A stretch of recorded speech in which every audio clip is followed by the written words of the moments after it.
Back in 2017, CBC ran a story about a teacher who was so passionate about climate change that he attended an intensive training session led by former US Vice President Al Gore. After being designated a climate reality leader at this session, this teacher had his grade 7 students spend an entire month working on a variety of climate change projects.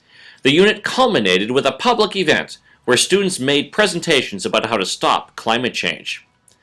Now, obviously, climate change is an important issue, and it makes sense for students to learn about it. However, the CBC story made it clear that this teacher went far beyond informing students about climate change.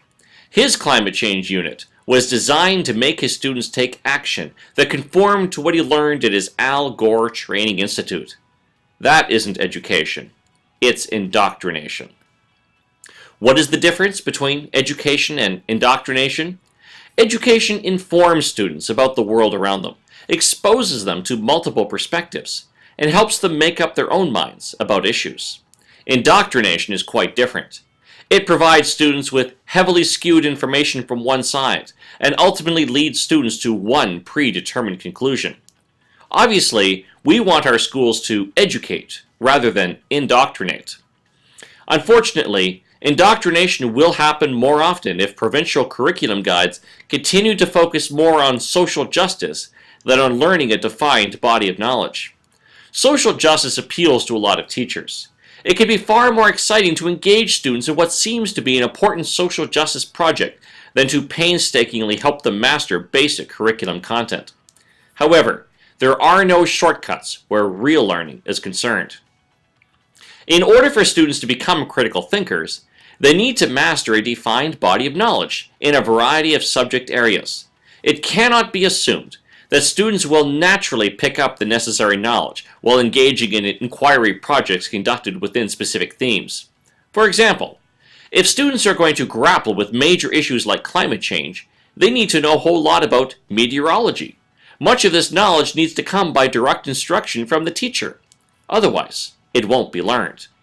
When this learning process is short-circuited, students are easily brainwashed. Students, particularly those in younger grades, are influenced by their teachers. If their teacher is passionate about what he recently learned at his Al Gore Training Institute, it's easy for students to simply adopt their teacher's beliefs. It may look like students are deeply engaged in the subject matter, but more often than not, they are regurgitating what they want their teachers to hear. Obviously, we want to develop critical thinking in schools, and for this reason, teachers need to take the time to help their students develop substantial subject-specific content knowledge. We don't need to shy away from controversial issues, but we do need to let students think for themselves and decide for themselves what, if any, actions they wish to take.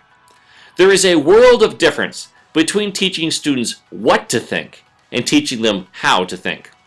While teachers should challenge students' thinking by exposing them to contrary ideas, they should not indoctrinate students with their personal worldview. When controversial issues arise, teachers must make sure students are exposed to more than one perspective. That way, students can make up their own minds about these issues. I'm Michael Zwagstra. Join me next time as we explore how to make our schools better.